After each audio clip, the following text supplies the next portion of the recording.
Well, it's been pretty much one-way traffic in recent times. Last time they met, Portugal, though, only won by a margin of 19 points to 12. And two teams with a surfeit, actually, of 15-a-side internationals who make up the large part of these two squads.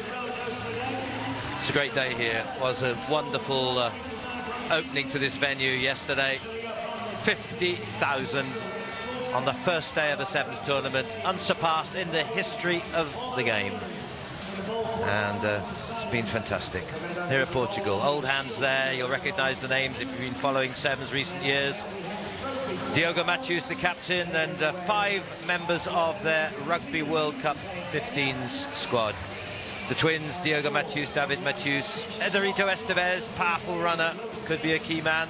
Vasco Uvar, very accomplished player, and expect quite a lot from them. Here are Georgia. Well, a side who have qualified for the finals of the Rugby World Cup Sevens, a big achievement. They've qualified for the last 3, in fact, and they have top finisher in Georgi Shkinin, new man, just one new man there, Kamaladze, but the rest, barring Chitidze, are all part of their European Nations Cup 15. And the question, I think, in a way here, Willie, is will Georgia realise that you can't kick away possession? Well, that's the big question, isn't it? Yesterday in their final match, Kaveri Kashvili, number 5, seemed to kick away a heap of possession. But the Wolves are known to turn up and play very well on day 2. I'm looking forward to Portugal actually getting some possession and using the exciting players that they have got. One in particular, that Esteves that you mentioned in the intro. The referee is the local referee, top referee in the Gulf, Scott Herbert.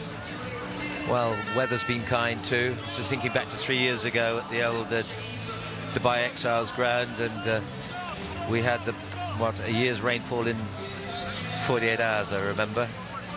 Here we are, lush green turf, everything new, except they've managed to keep the old atmosphere, and like magically have transferred the old stadium and its atmosphere and the look.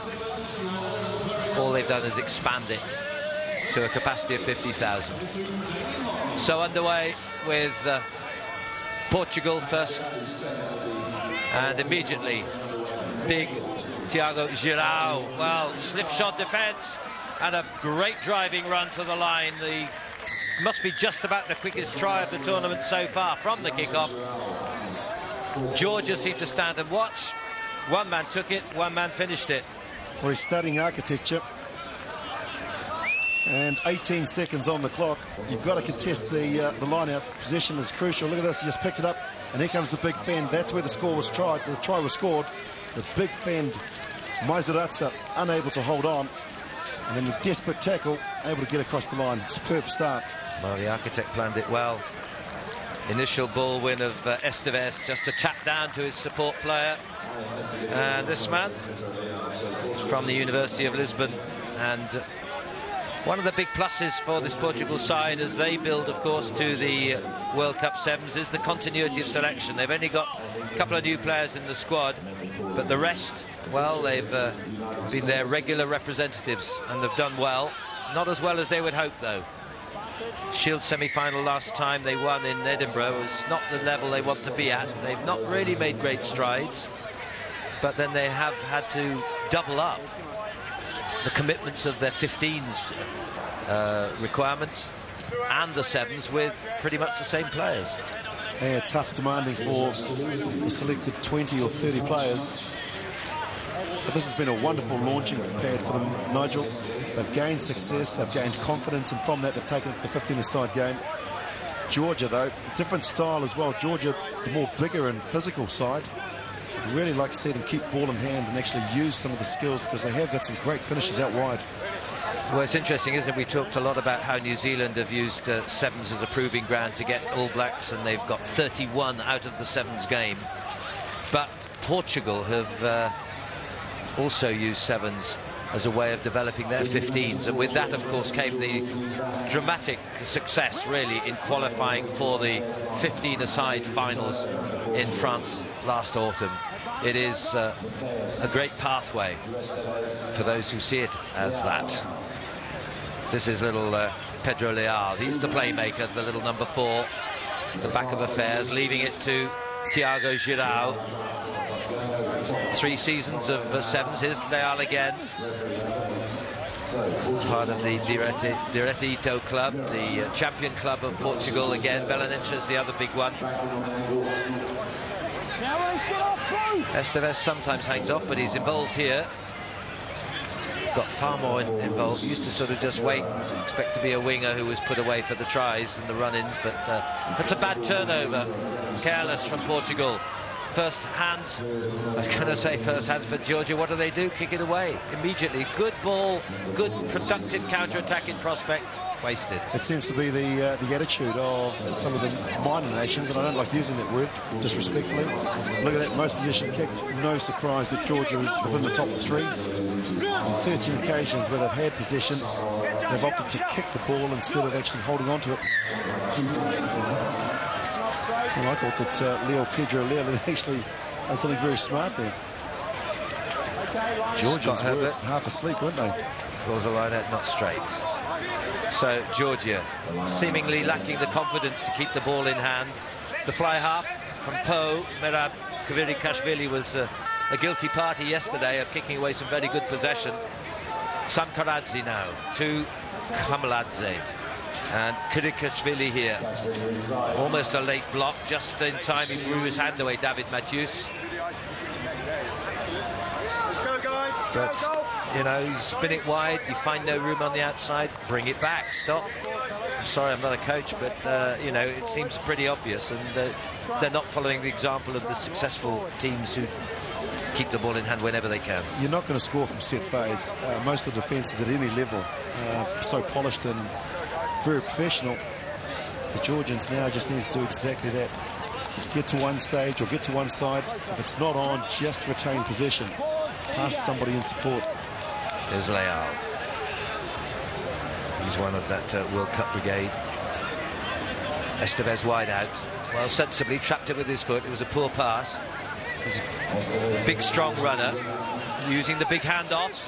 Keeps it in play. He was about to go in touch. Switched by David Matthews. The twin of Diogo, the captain. Fractionally younger, I'm told. Seconds only. Here come Portugal again. Girau scored the try, goes into contact, sets it, holding in 2 Georgian players, but holding onto the ball as well, and not released quickly enough. Penalty, Georgia.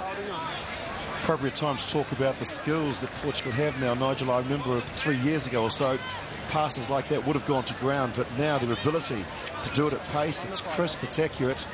They really have mastered the art of sevens and moving the ball into space.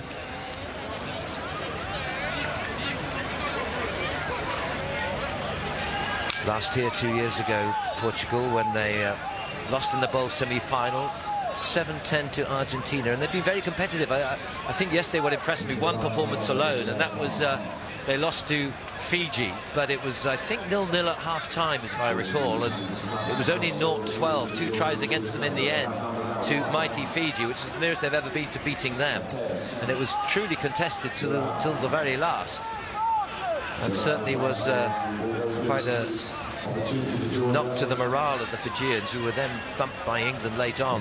Here's Esteves.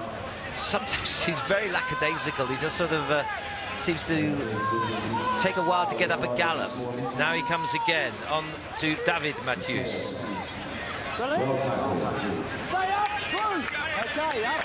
Got to stay on your feet. They did so well, and Georgia, that is, turn it over. Fire to Samkaradze. Up the middle goes Chitidze.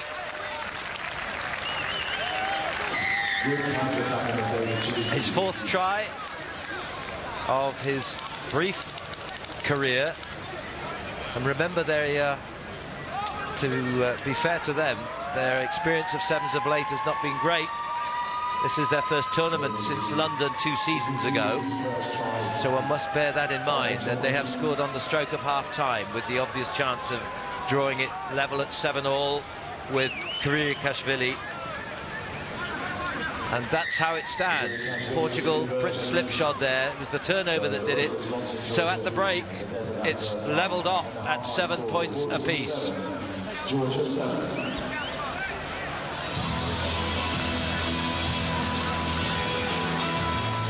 To the master leaders, Damien Hopley, the voice of the Sevens. Good morning, please, there. How are you today? 20 big minute problem. Alania Kakaber.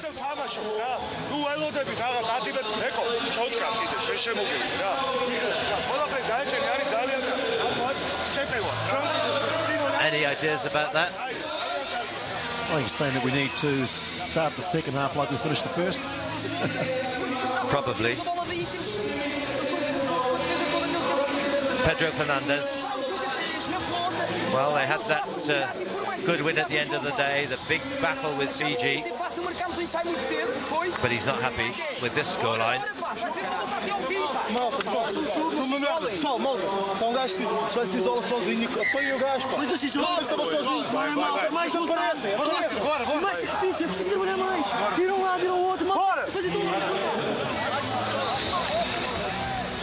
Things not looking totally rosy for Diego Matthews. No, the winner of this will book a date with Wales. And the loser to take on Arabian Gulf, so still plenty of rugby left. I don't understand, Nigel, that the Portuguese have got far more skill than Georgia.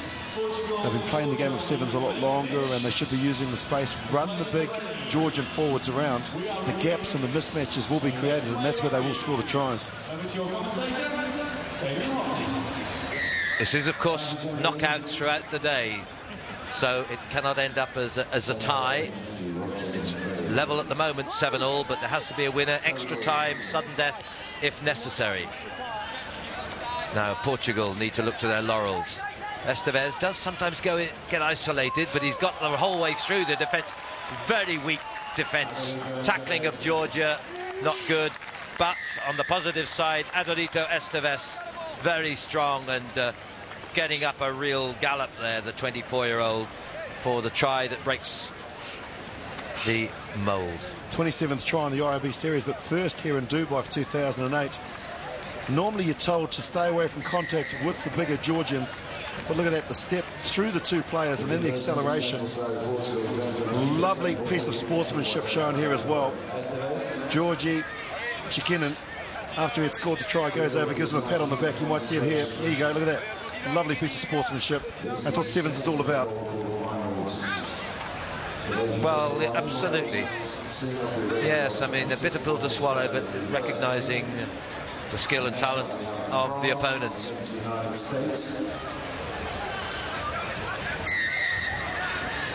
That's not clever. Gives a free kick to the opposition. Has to travel 10 metres, remember, from the restart. Scoring team drops out. Has to go 10 metres and not go direct into touch. Georgia, well, they may have been on the retreat, but they've kept the ball in hand, and they can benefit here as Chatidze, the big newcomer, sets it up. And Portugal, you've got to stay on your feet. Quite a few incidents yesterday where the referees were enforcing this regulation. It's something they've been told as a directive. That's right, speaking with Keith Lawrence, head of the IRB Sevens, but also Paddy O'Brien, the manager of the IRB referees.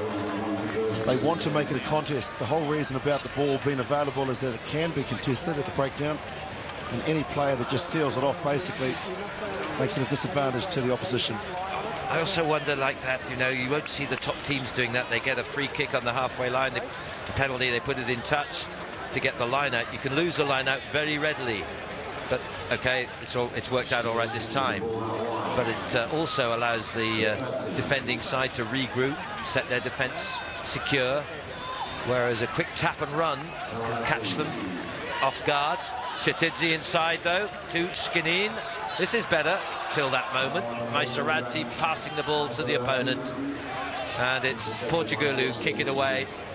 under some pressure then, but often a breakdown like that is your best counter-attack chance. Definitely, and Georgia looking a lot more comfortable using the bigger forwards. It's not pretty, but it is effective.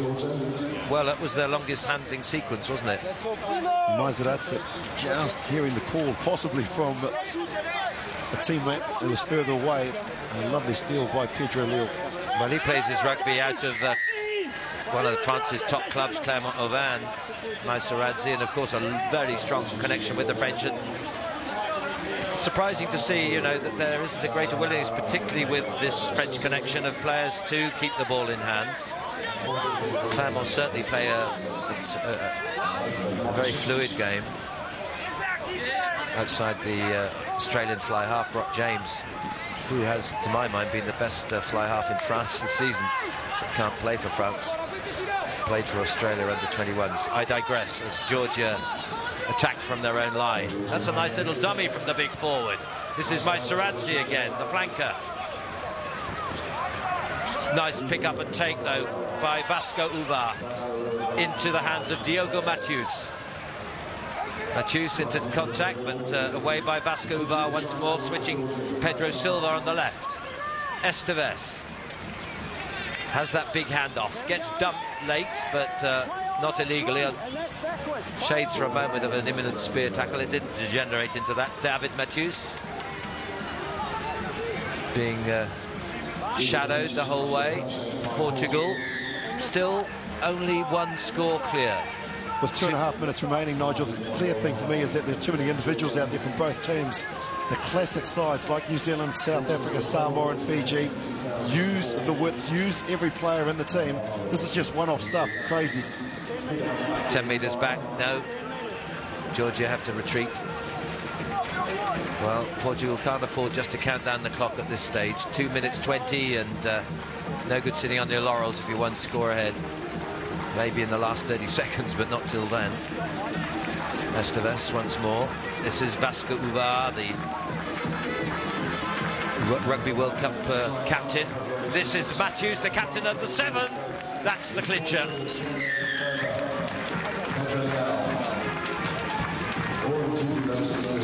Over 50 caps for Portugal.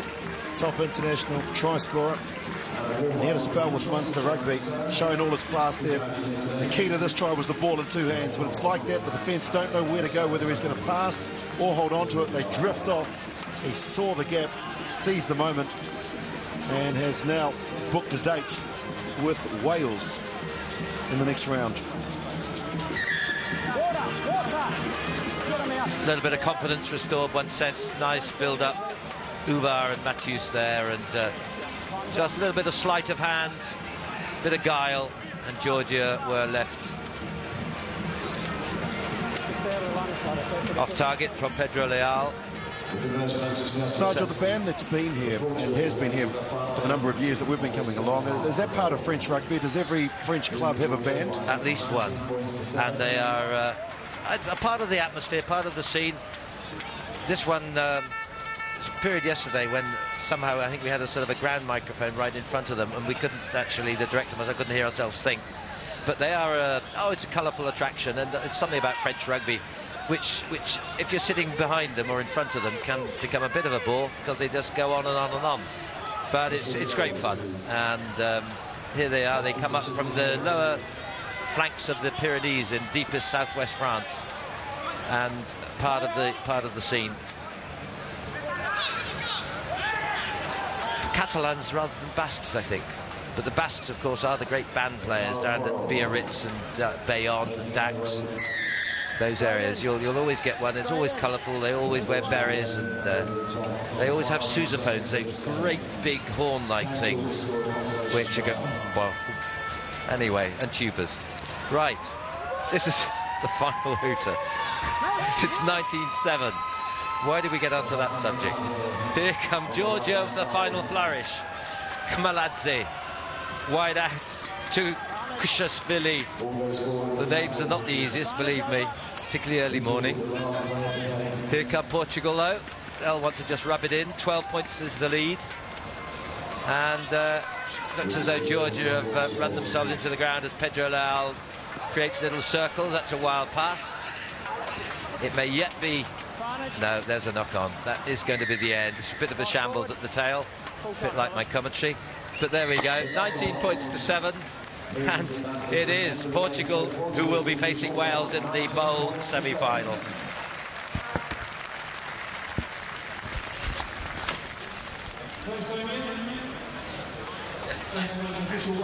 Well done, Nigel, on the pronunciation.